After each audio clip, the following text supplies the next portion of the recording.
네, 오늘은 에스겔서 9장 말씀인데 어제가 에스겔서 8장입니다. 그러니까 9장을 이해하려면 8장을 어느 정도 이해를 해야 되는데 여섯째 해 6월 6일이라고 에스겔이 밝히면서 그때 자신의 집에 장로들과 함께 있었는데 갑자기 하늘이 열리고 또 하나님의 영광을 보게 됩니다.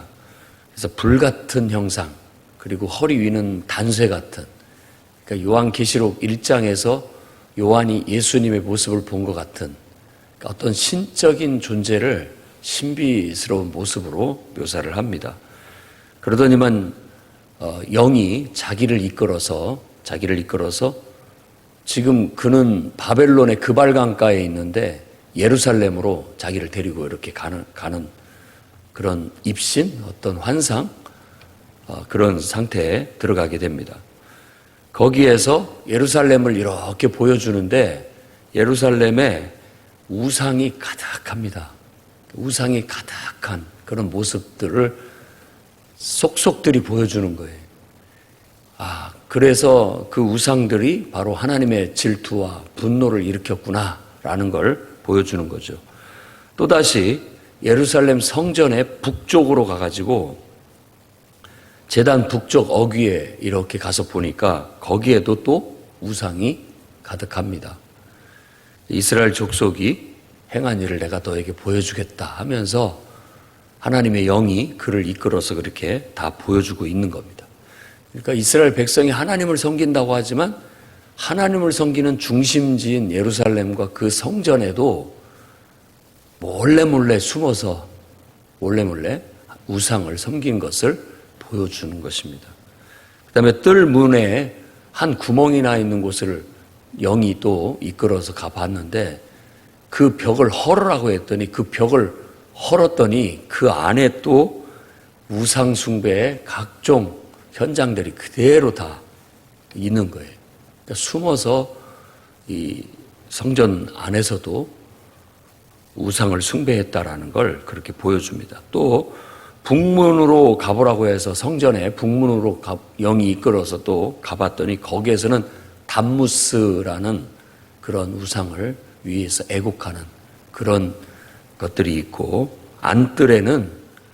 성전 안뜰에는 태양신을 숭배하는 그런 것들이 낱낱이 하나님의 영이 이끌어서 보여줍니다. 그러니 하나님이 질투하시지 않을 수 있고 어찌 하나님이 분노하시지 않을 수 있겠느냐라는 겁니다.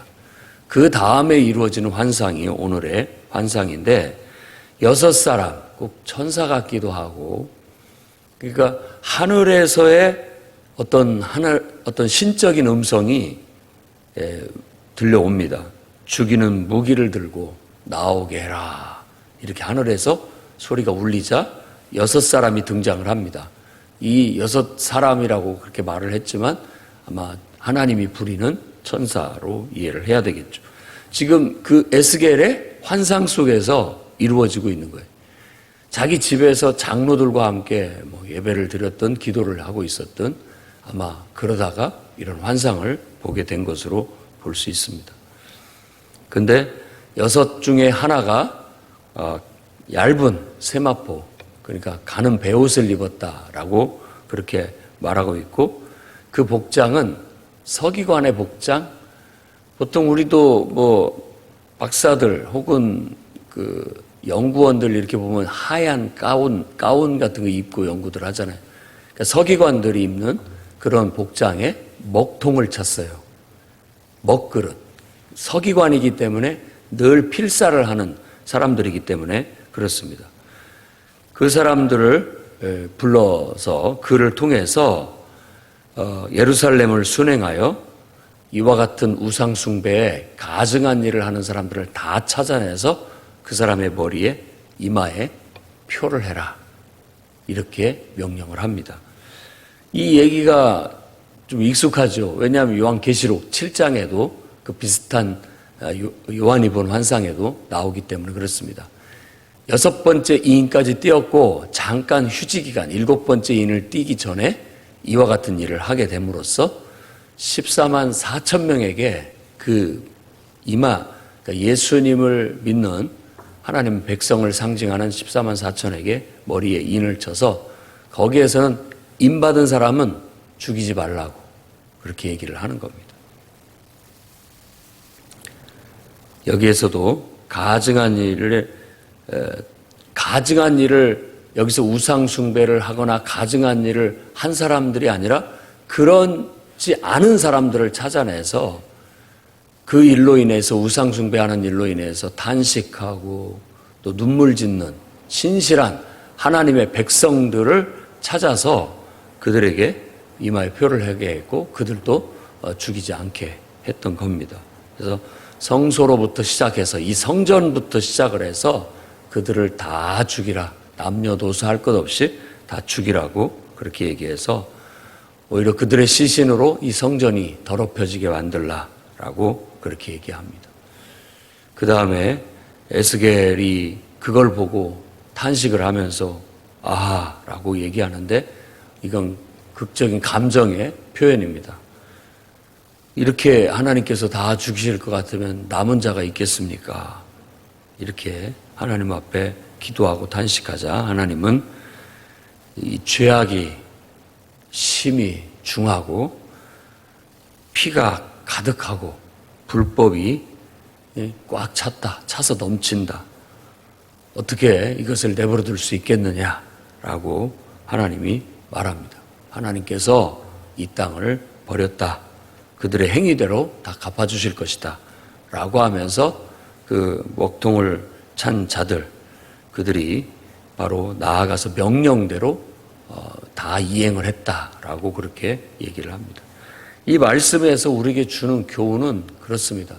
일단 우리가 두렵게 생각해야 할 것은 죄악이 성전 깊숙한 곳에서부터 시작됐다라는 걸 알아야 됩니다. 하나님을 믿는 성도들이 하나님을 예배하고 또 주일 예배를 드리고 이렇게 겉모습은 그런 것 같지만 여기서부터 이 예배당을 출입하는 곳에서부터 우상을 섬기고 하나님 자리에 다른 것을 두는 겁니다. 예수 믿는 사람들이 어떻게 우상을 섬길 수 있느냐라고 하는데 여러분이 무슨 다른 우상을 섬긴다라는 그런 의미는 아닐 겁니다. 아마 대놓고 우상을 섬기거나 이런 사람은 극히 드뭅니다. 교회를 다니면서 개념이 없어서 점집에 다니고 또 불교도 가고 이런 사람들 간혹 가다 있을 수 있지만 대부분의 사람들은 그러지 않습니다. 근데 예수 믿는 사람들이 우상을 섬긴다라는 건 다른 게 아닙니다. 하나님 자리에 다른 것을 두는 것, 그게 바로 우상을 섬기는 거와 같은 거예요. 그러니까 내 욕망을 이루기 위해서 하나님을 부리는 것처럼 마치 하나님 내 기도를 들어주셔야 됩니다.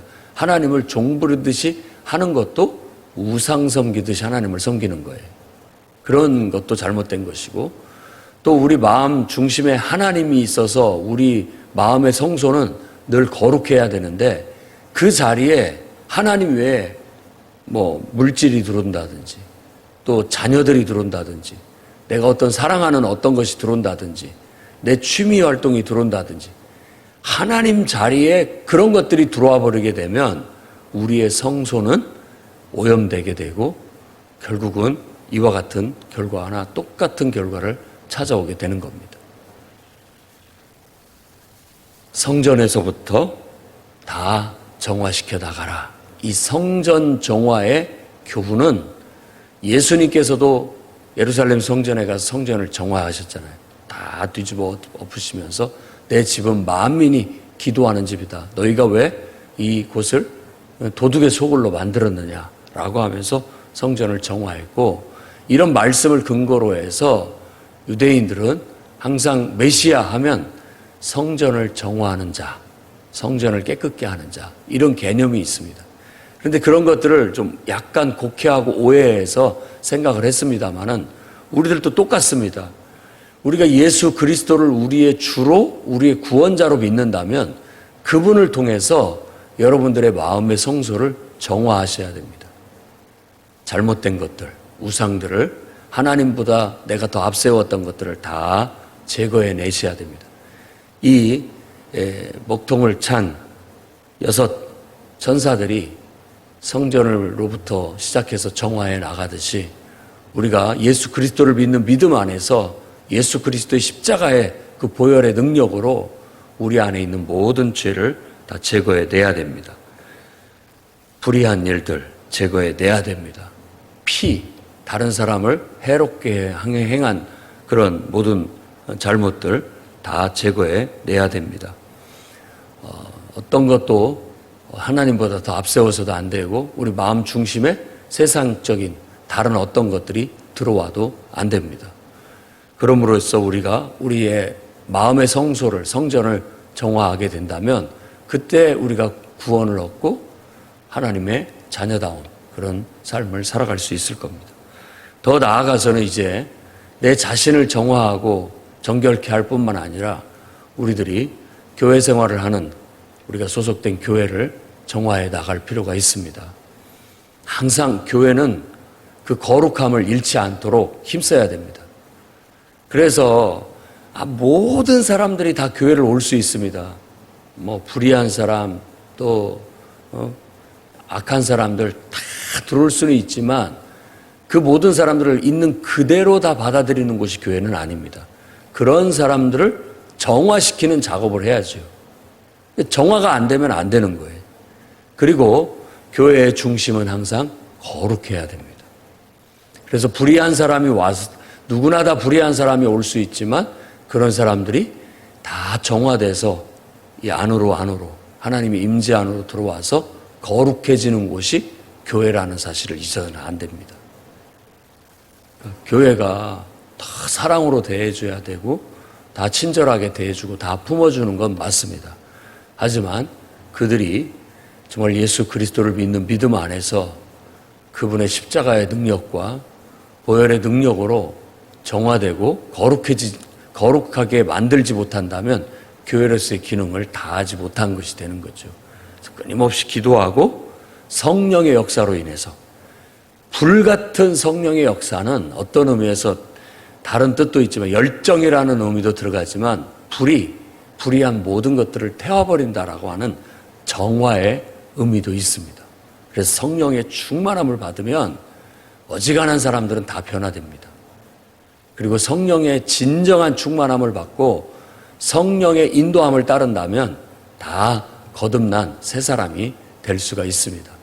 우리도 이 교회가 정말 모든 사람들이 와서 거룩하게 변화되는 그런 능력 있는 교회가 될 수 있게 해달라고 늘 기도해야 되겠고 그런 기능을 잃어버렸으면 안 됩니다.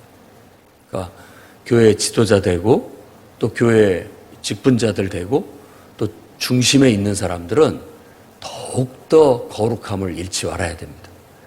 그 안에서부터 이 거룩함이 밖으로 이렇게 밀려나와서 사람들을 거룩함 속으로 끌어들여야 되지 우리가 거룩함을 잃어버리고 그들과 동화돼 버리는 그런 연약함으로는 안 됩니다. 그래서 중심에 있을수록 지도자가 될수록 교회 안에서 중요한 역할을 감당할 사람들일수록 더욱더 거룩해서 사람들이 와서 오히려 그 거룩함에 물들고 오히려 성령의 충만함에 물들고 은혜에 물들어서 변화될 수 있도록 그 기조를 항상 이끌어 나아갈 수 있는 저와 여러분이 되기를 바랍니다. 그래서 한국에 있는 모든 교회들이 다 정말 그 거룩함을 잘 유지해서 세상에 불의한 사람들, 우상 숭배하는 사람들, 또 악한 사람들 할 것 없이 그 거룩함이 다 지배해서 영향을 미쳐서 그들마저도 거룩해지는 그런 놀라운 역사가 이 땅에 이루어질 수 있도록 우리가 함께 기도하며 나아갈 수 있기를 바랍니다. 바로 에스겔이 본 환상은 그런 환상 중에 하나입니다. 알고 봤더니 예루살렘 안에 정말 숨은 죄악들과 숨은 우상이 가득하더라. 우리 성도들도 겉으로 멀쩡해 보이지만 몇 마디 얘기해보고 또 깊이 삶을 나눠보고 보면은 숨은 죄악들이 드러나게 되고 또 정말 하나님보다 더 앞세우는 우상들이 드러나게 되면서 우리가 깨달음을 얻고 그런 것들을 다 죽이는 겁니다. 여기서 남녀노소를 아낌없이 불쌍히 보지 말고 죽이라고 하는 것처럼 이건 사람을 죽이라는 의미가 아니라 죄악을 없애라는 뜻입니다. 그렇게 우리가 적용을 해야 되는 겁니다. 죄악을. 아껴보지 말고 그런 것들에 대해서는 죄악을 제거하는 데 있어서는 좋은 마음으로 하면 안 되는 겁니다. 단호하게 그 모든 것들을 제거해내서 여러분 스스로가 하나님 앞에 거룩해지고 더 온전해져서 언제든지 하나님이 우리 안에 임재하셔서 우리와 함께 할 수 있는 그런 깨끗함을 늘 유지해 나가시기를 바랍니다. 그릇이 깨끗해야 하나님의 뜻대로 쓰임을 받을 수 있습니다. 하나님이 여러분을 쓰시고자 하실 때 여러분들이 정말로 하나님 앞에 온전하고 순전하게 깨끗하고 온전히 하나님 앞에 순종할 수 있다면 여러분을 통해서 크고 위대한 일을 이루실 줄로 믿습니다. 오늘도 하나님 앞에 귀하게 쓰임받는 하루가 되시기를 주의 이름으로 축원합니다.